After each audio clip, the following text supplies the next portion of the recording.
Hello everyone, this is Ankita Awasthi. Welcome to my channel Ankita's Visions. So बच्चों, जैसा कि मैंने ऑलरेडी आपको बाबा साहब भीमराव अम्बेडकर यूनिवर्सिटी जो कि लखनऊ में है उसके बारे में बताया था कि उसकी काउंसलिंग प्रोसेस शुरू हो गई है। बट मैंने आपको जो अम्बेडकर यूनिवर्सिटी दिल्ली में है उसके बारे में भी बताया था। जो हमारा वो वीडियो था उसमें मैंने लास्ट में बताया था कि इसकी भी काउंसलिंग प्रोसेस जो है वो स्टार्ट हो गई है। तो कैसे आपको क्या देखना है, क्या कट ऑफ लिस्ट हो सकती है इसकी, कितने नंबर वाले बच्चों को लिया जा सकता है, क्या कैंपस है, क्या फीस है और क्या हॉस्टल फैसिलिटीज़ हैं, इन सब के बारे में अगर जानना है तो ये वीडियो पूरा देखिएगा। ठीक है, तो देखिए मैं हर एक चीज़ आपको बता दूंगी कि खुद से आपको कैसे चेक करना है कि यहाँ का प्रोसेस शुरू हो गया है, कहाँ से हम पूरा सिलेबस देखेंगे, कहाँ से हम क्या देखेंगे, हर एक चीज़। तो इसको थोड़ा सा ध्यान से सुनना। जैसा कि यहाँ पे ये ऑफिशियल वेबसाइट है इसकी, तो ऑफिशियल वेबसाइट पे जा करके यहाँ पे लिखा हुआ है वेबसाइट, आप इस पर क्लिक करिए। ऐसे क्लिक करेंगे तो यहाँ पे सब कुछ आ जाएगा। तो जैसा कि मैंने ऑलरेडी बताया कि अगर किसी भी यूनिवर्सिटी के बारे में कुछ भी जानना होता है तो आप उसके बारे में सबसे पहले उसका ब्रोचर पढ़ लें। तो ये देख लीजिए, यहाँ पे लिखा हुआ है ब्रोचर, एडमिशन ब्रोचर 2024 टू 2025। यहाँ पे देखो जो पोस्ट ग्रेजुएशन के एग्ज़ाम है, जो काउंसलिंग प्रोसेस है वो स्टार्ट हो गई है। यहाँ पे ये पूरा हेडलाइन जो है वो बन के आ रही है। ये लेटेस्ट न्यूज़ है, यहाँ पे सारी लेटेस्ट न्यूज़ आ रही हैं। तो यहाँ पे हम ऑनलाइन एप्लीकेशन फॉर्म जो ऊपर लिखा हुआ है ना, online application form for post graduation, तो आप इस पर एक बार क्लिक कर दीजिएगा। इस पर क्लिक करने के बाद कुछ ऐसा इंटरफेस ओपन होकर आ जाएगा। सबसे पहले आप क्या करेंगे, यहाँ पे जितनी भी चीज़ें दे रखी हैं पीजी के बारे में वो सब पढ़ लेना। देखिए ऑनलाइन एप्लीकेशन फॉर्म यहाँ से मिल जाएगा। एप्लीकेशन के लिए इंस्ट्रक्शंस आपको कहीं भी किसी भी यूट्यूब चैनल की भी ज़रूरत नहीं पड़ेगी। आप सिर्फ ये इंस्ट्रक्शंस पढ़ लेंगे ना, इसी इंस्ट्रक्शन के अकॉर्डिंग आप अपने फॉर्म को बहुत अच्छे से फिल कर सकते हैं। इसमें पूरे स्टेप बाय स्टेप हर एक चीज़ दी गई है कि आप ये करें, अब ये करें, अब ये करें, नेक्स्ट स्टेप में ये करें। तो सब कुछ इसमें दिया गया है। आपको किसी भी वेबसाइट या किसी भी यूट्यूब या किसी की भी गाइडेंस की भी ज़रूरत नहीं पड़ेगी। यहाँ पे सब कुछ आपको स्टेप बाय स्टेप एक एक चीज़ दे रखी है। फिर यहाँ पे एडमिशन का ब्रोचर जो है उसको तो पढ़ना ही पढ़ना है। तो सबसे पहले आप एडमिशन का ब्रोचर पढ़ लेना। फिर यहाँ पे लिखा हुआ है launch of admission brochure for the academic year 2024 to 2025। फिर लिखा हुआ है ऑनलाइन एप्लीकेशन फॉर्म स्टार्टेड। देख लीजिए ये 23 अप्रैल को ही ये स्टार्ट हो गया था, बट जो 2-3 दिन पहले से ही इसका काउंसलिंग शुरू हुआ है क्योंकि इसकी ऑफिशियल वेबसाइट जो थी वो बहुत ज़्यादा बिजी जा रही थी। फिर ऑनलाइन एप्लीकेशन फॉर्म अगर आप लास्ट डेट सुनना चाह रहे हो तो 22 मई है इसकी लास्ट डेट। ऑलमोस्ट जो हमारी यूनिवर्सिटी है उनकी जो काउंसलिंग है उनका ऑलमोस्ट डेट है जो मई में ही, मतलब 15 टू 25 के बीच में ही लास्ट डेट है। ठीक है, और मैंने आपको ये कल के वीडियो में बताया भी था कि कितने कितने यूनिवर्सिटी ने अपना काउंसलिंग प्रोसेस शुरू कर दिया था और कि इसमें क्या कट ऑफ जा सकती है। ये हर एक चीज़ मैंने ऑलरेडी आपको क्लियर कर रखी है। तो ये जो वीडियो है ये बेसिकली हमारा जो अम्बेडकर यूनिवर्सिटी दिल्ली में है उसके बारे में है। अब आप बोल रहे होंगे कि मैम स्टेट यूनिवर्सिटी का बताइए और कॉलेज के बारे में बताइए जो दिल्ली में है, और मैम LLM पे बताइए, MCA के लिए बताइए। इन सब के बारे में नेक्स्ट वीडियो आपके पास आ जाएगा। सबसे पहले इसको आप सुन लो ध्यान से। यहाँ पे लिखा हुआ है admission process for all PG programmes through PG CUET। आप यहाँ पे जाओगे तो हर एक चीज़ आपकी अगर कोई कन्फ्यूज़न होगी भी तो क्लियर हो जाएगी। जैसे कि यहाँ पे एडमिशन ब्रोचर लिखा हुआ है, सबसे पहले हम एडमिशन ब्रोचर को डाउनलोड करते हैं और उसको पढ़ते हैं। मैंने जैसा कि आपको बताया है कि अगर किसी भी चीज़ से रिलेटेड कोई कन्फ्यूज़न होगी तो आप अगर एडमिशन को पढ़ लेंगे, एडमिशन ब्रोचर को पढ़ लेंगे तो आपको किसी की भी ज़रूरत नहीं पड़ेगी कि आप किसी से पूछो कट ऑफ कितनी जा रही है, कौन से यहाँ पे सब्जेक्ट दिए गए हैं, कौन से प्रोग्राम हैं या नहीं है। कल बहुत सारे बच्चे मुझसे पूछ रहे थे। और बच्चों दूसरी बात ये है कि अगर आप इस चैनल पर नए हैं तो आपको मैं बता दे रही हूँ कि हमारी लाइव क्लास चलती है। लाइव क्लासेस में मैं ये करती हूँ, लाइव सेशन में मैं आपको ये बताती हूँ कि आपके नंबर के अकॉर्डिंग आपको कौन सी यूनिवर्सिटी मिल सकती है, चांसेस हैं। आपको किस यूनिवर्सिटी में फॉर्म फिल करना चाहिए, काउंसलिंग करानी चाहिए, उसके बारे में मैं आपको एक एक उसी टाइम पे आप जब कमेंट करते हो तो आपके कमेंट्स का रिप्लाई करती हूँ। तो अगर आपको अच्छा लगता है, अगर आपको वो हेल्प चाहिए तो हमारे चैनल को प्लीज़ सब्सक्राइब कर लीजिएगा, और अगर वीडियो हेल्पफुल है तो प्लीज़ उसको लाइक भी कर दीजिएगा। एंड अगर आपके किसी भी दोस्त में ऐसी कन्फ्यूज़न है कि उनको समझ नहीं आ रहा कैसे क्या एडमिशन करना है, ये सारा सब कुछ, तो उनको प्लीज़ से शेयर भी कर दीजिएगा। ठीक है, तो यहाँ पर मैंने आपको बोला एडमिशन ब्रोचर थोड़ा सा टाइम लग रहा है डाउनलोड होने में, ऑलमोस्ट हो गया। चलो तो इसको हम डाउनलोड करके पढ़ेंगे एक बार। सबसे पहले हम इसमें जो जो इंपॉर्टेंट पॉइंट्स हैं वो हम आपको बता दे रहे हैं कि आपको क्या इसमें से ज़्यादा देखना है। तो देखें यहाँ पे एडमिशन ब्रोचर में सबसे पहले आपको पता है कि कैंपस जो है, जिस भी यूनिवर्सिटी के बारे में देख रहे हैं उस कैंपस के बारे में ही सब कुछ दिया होता है कि कौन से यहाँ पे सिलेबस हैं, सॉरी सब्जेक्ट्स हैं, कौन से प्रोग्राम्स हैं, इन सब के बारे में। ठीक है, जस्ट अ सेकेंड, ये ओपन नहीं हो रहा है।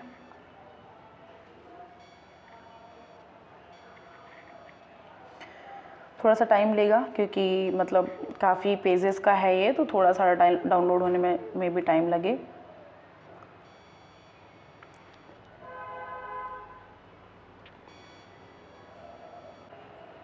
ओके, तो देखिए यहाँ पे ये पूरा डाउनलोड हो गया है। अब आप इस एडमिशन ब्रोचर को पढ़ के एक एक चीज़ जान सकते हैं इसके बारे में, अंडर ग्रेजुएशन हो या पोस्ट ग्रेजुएशन हो। तो देख लीजिए यहाँ पे एक तरह से हम बोल सकते हैं कि यहाँ पे एक टाइटल टाइप का सब कुछ दिया हुआ है, इंडेक्स दी गई है कि आपके इसमें क्या क्या प्रोग्राम्स हैं, कौन से स्कूल्स हैं, इन सब के बारे में। तो देखिए इंपॉर्टेंट नोट्स यहाँ पे लिखे हुए हैं, एक एक चीज़ आपको जाननी है तो आप इसको पढ़ लीजिएगा। यहाँ पे आपको ये पता चल जाएगा कि कौन कौन से सब्जेक्ट्स अवेलेबल हैं, कौन कौन से आपके यहाँ पे स्ट्रीम्स हैं, इन सब के बारे में। Just a second.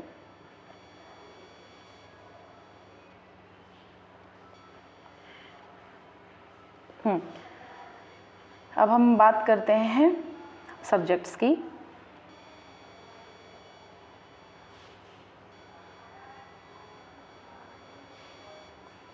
देख लीजिए यहाँ पे सब कुछ लिखा हुआ है, स्कूल ऑफ ग्लोबल अफेयर्स हैं, इन सब के बारे में है। मास्टर इन पब्लिक हेल्थ है, पीएचडी इन पब्लिक हेल्थ है, तो सब कुछ है। आपको अगर देखना है तो बेटा यहाँ से इस ब्रोशर को डाउनलोड करके एक एक चीज़ यहाँ पे क्लियर कर सकते हैं। ये चीज़ हो गई एडमिशन ब्रोशर के बारे में।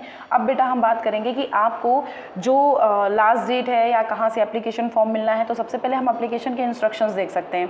जो यहाँ पे इंस्ट्रक्शन लिखे हुए हैं आपको इसी अकॉर्डिंग अपने फॉर्म को फिल करना है।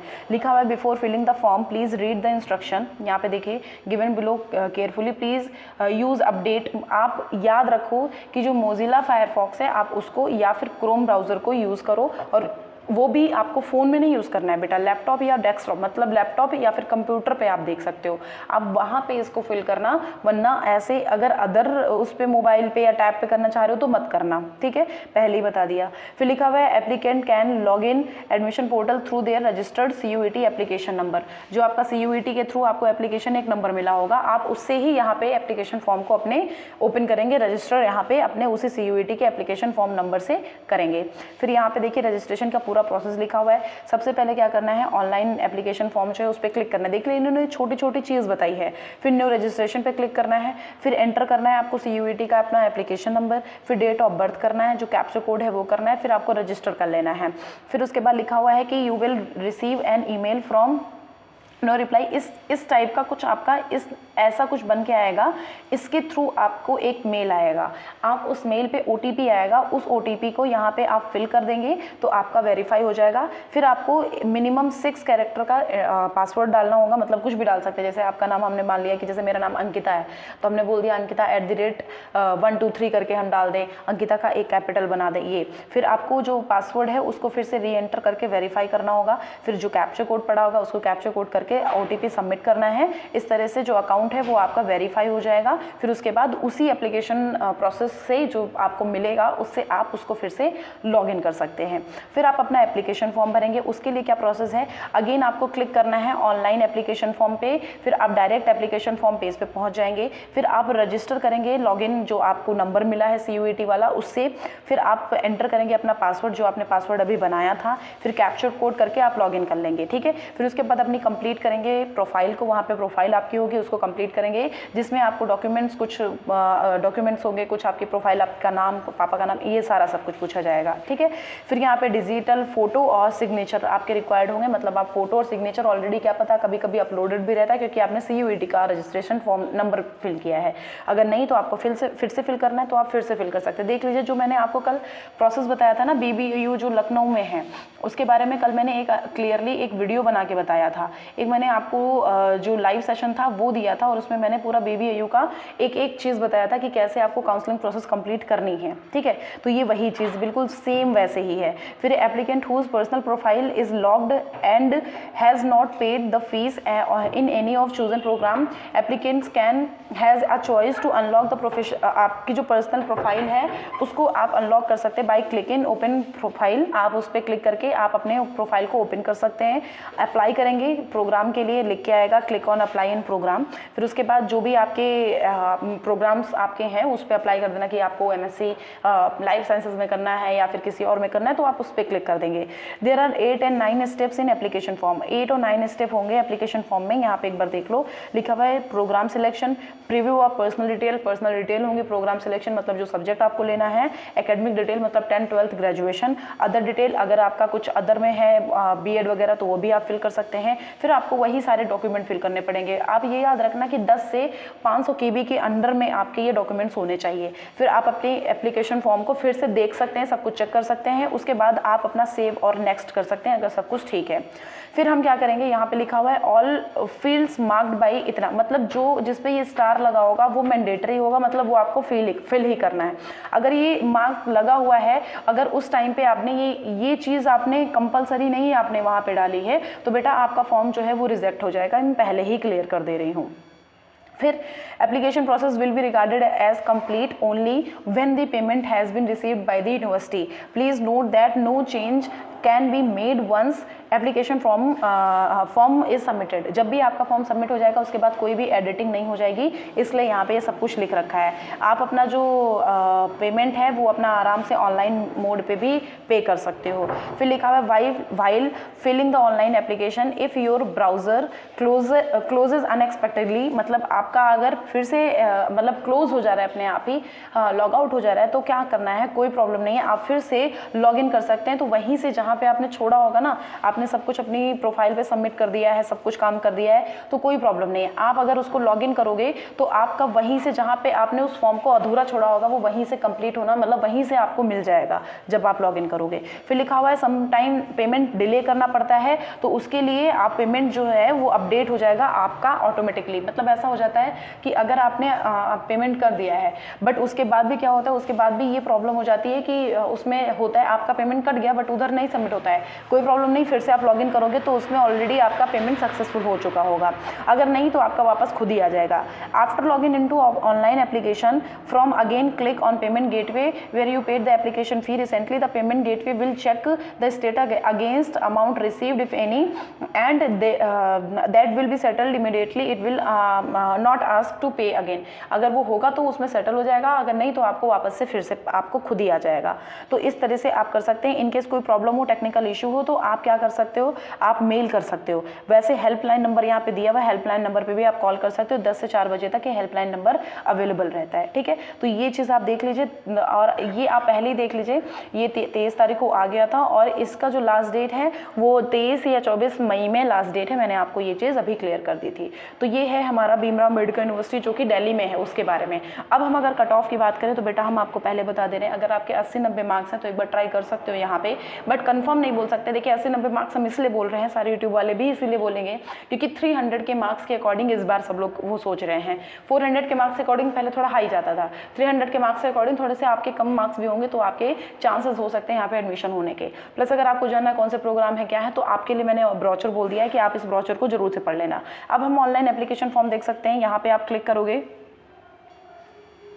यहाँ पे आप क्लिक करोगे तो यहाँ पे क्लिक करने के बाद कुछ ऐसा इंटरफेस ओपन होकर आएगा। तो जैसा कि हमने आपको बताया कि बेटा आपको क्या करना है, आप नॉर्मली अपने किसी भी सिस्टम पे जा करके ही एप्लीकेशन फॉर्म जो है वो फिल करना, मैं आपको पहले ही क्लियर कर दी हूँ। ठीक है, तो यहाँ पे देखिए लिखा हुआ है process of all PG programmes, तो आप पीजी प्रोग्राम्स के लिए करना है तो यहाँ पे भी आप क्लिक कर सकते हैं। हर एक चीज़ आपके साथ सामने ओपन होकर के आ जाएगी, आप उस अकॉर्डिंग कर लेना। प्लस यहाँ पे जो कुछ जनरल इंस्ट्रक्शंस लिखे होते हैं ना, उन इंस्ट्रक्शन को आप जरूर पढ़ लिया करिए। और जब भी आप उस पर करेंगे ना, जब लैपटॉप से या डेस्कटॉप से करेंगे ना, तो यहाँ पे लिख के आ जाएगा न्यू रजिस्टर, तो आप यहाँ पे न्यू रजिस्टर करके आप आराम से उसको लॉगिन करके आप अपने फॉर्म को पूरा फिल कर सकते हैं। अब हम हॉस्टल की बात करते हैं, तो बेटा हॉस्टल के लिए हम दूसरा वीडियो बना देंगे, उस पर आप आ जाइएगा, उसको आप क्लियरली देख लीजिएगा। बट यहाँ पे मैं आपको फिर भी थोड़ा बहुत क्लियर कर दे रही हूँ। अगर आपको हॉस्टल देखना है तो कोई प्रॉब्लम नहीं है, यहाँ पे आप जस्ट बैक होकर के जाइएगा, यहाँ पे ऑफिशियल वेबसाइट पे जाना। ऑफिशियल वेबसाइट होने के बाद यहाँ पे जस्ट अ सेकेंड, यहाँ पे ये जो 3 डॉट्स बने हैं, 3 डॉट पे चले जाना। यहाँ पे ये जो academic admission student and about us ये सब कुछ लिखा हुआ है, आप चले जाइएगा एडमिनिस्ट्रेशन पे।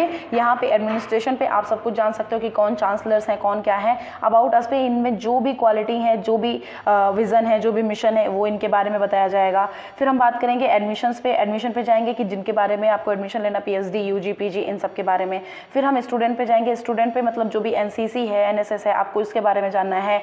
प्लेसमेंट आपको जाननी होती है, प्लेसमेंट के बारे में देख सकते हो, हॉस्टल के बारे में जानना है तो आप हॉस्टल पे यहाँ पे क्लिक कर सकते हो। Hostel for girls, hostel for boys, fees structure क्या है, एलिजिबिलिटी क्या है, एडमिशन रूल क्या है, इन सब के बारे में यहाँ पे आपको मिल जाएगा। प्लस मैं अभी आपको कुछ टाइम बाद एक हॉस्टल का वीडियो बना के अलग से दे दूंगी कि उसमें कैसा क्या मेस रहता है, किन बच्चों को मिल सकता है, इन सब के बारे में, ठीक है। तो परेशान मत होना, ये सारी चीज़ें मैंने अम्बेडकर यूनिवर्सिटी के बारे में बताई है। आप फटाफट से यहाँ पे जा करके अपने एप्लीकेशन फॉर्म को फिल कर दो। अगर आपके कम मार्क्स हैं तो आप यहाँ पे आप फॉर्म फिल करके कोई दूसरी यूनिवर्सिटी को भी एक बार ऑप्शन में रख लेना। यहाँ पे एक बार फॉर्म फिल कर दो। अगर आपके 90 प्लस में है तो आप यहाँ पे मैं सजेस्ट करूँगी आप अपने फॉर्म को जरूर से फिल कर देना, ठीक है। तो ये रही हमारी ऑनलाइन एप्लीकेशन फॉर्म के बारे में बात, ये रही एप्लीकेशन इंस्ट्रक्शन के बारे में बात, ये रही एडमिशन ब्रोचर के बारे में बात। एडमिशन ब्रोचर जरूर से पढ़ लेना। एप्लीकेशन फॉर्म जो इंस्ट्रक्शंस दिए गए हैं, आपको किसी भी यूट्यूब चैनल की जरूरत नहीं पड़ेगी। आप आराम से इसके इंस्ट्रक्शन को पढ़ के एक अपने फॉर्म में एक एक स्टेप को पूरा कंप्लीट कर सकते हैं, ठीक है। तो ये सारी चीज़ें थी हमारे इसके बारे में। आपको अगर जानना है लास्ट डेट तो यहाँ पे 22 मई लास्ट डेट लिखी हुई है। और admission process for all programme, PG programme subject, यहाँ पे क्लिक करके इसके बारे में आपको एक पीडीएफ डाउनलोड होकर मिल जाएगी। आप इस पीडीएफ को पढ़ के एक एक चीज़ पता चल जाएगी कि कब क्या, जैसे हमने बोल दिया अगर एमबीए देखना है या फिर एलएलएम देखना है, हर एक एक पीजी प्रोग्राम के बारे में यहाँ पे सब कुछ दिया हुआ है। ये देख लीजिए, यहाँ पे दिया हुआ है कि अगर ये आपका 11 है तो यहाँ पे ये एमए क्रिमिनोलॉजी इसको बोलते हैं, इसमें क्या एलिजिबिलिटी क्राइटेरिया है, कितने परसेंटेज हैं। एमए कॉम्परेटिव बोलते हैं, इसमें क्या एलिजिबिलिटी क्राइटेरिया है। एमबीए के लिए आप पूछ रहे थे, इसका एलिजिबिलिटी क्राइटेरिया क्या है। 50% मार्क्स इज मैंडेटरी, आपको वो तो लाने ही लाने हैं। वो आप अगर आपके वो नहीं होंगे तो आप यहाँ पे फॉर्म नहीं फिल कर सकते हैं। फिर यहाँ पे आप सारे प्रोग्राम्स देख सकते हैं कि यहाँ पे सारे प्रोग्राम्स, ऑलमोस्ट सारे प्रोग्राम्स अवेलेबल हैं। जैसे आप बच्चे सोशियोलॉजी के लिए पूछ रहे थे, तो देखिए 45% ही आपका यहाँ पे मतलब मार्क्स चाहिए, कोई प्रॉब्लम नहीं है। आप आराम से एमए आप इस सोशियोलॉजी में भर सकते हैं। 45% आपका ग्रेजुएशन में चाहिए, ठीक है। तो यहाँ पे देख सकते हैं आपको पूरी पीडीएफ यहाँ पे अवेलेबल हो जाएगी। आपको मैंने बता दिया कि पीडीएफ आपको कैसे डाउनलोड करनी है। आप वैसे डाउनलोड करके यहाँ पे देख सकते हैं कि क्या आपका एलिजिबिलिटी क्राइटेरिया है, यहाँ पे एमए है, एमएससी है, क्या है, हिंदी है, सब कुछ एक एक चीज़ आपकी यहाँ पे क्लियर हो जाएगी। ओके, तो ये सारी चीज़ हमने आपको बता दी है। अब जो भी आपको जानना है तो आप मुझे कॉमेंट बॉक्स में कॉमेंट कर दीजिएगा। अब मैं बहुत टाइम से आपके कॉमेंट्स का रिप्लाई नहीं कर पा रही थी, बट मैं कोशिश करके इस बार आपके कॉमेंट्स का रिप्लाई करूँगी। इवन सारे जितने भी वीडियोज़ पे आपके कॉमेंट्स आए हैं, ऑलमोस्ट सभी कॉमेंट्स के रिप्लाई करने की मैं ज़रूर से अब कोशिश करूँगी। Okay, thank you so much, अपना ध्यान रखिएगा।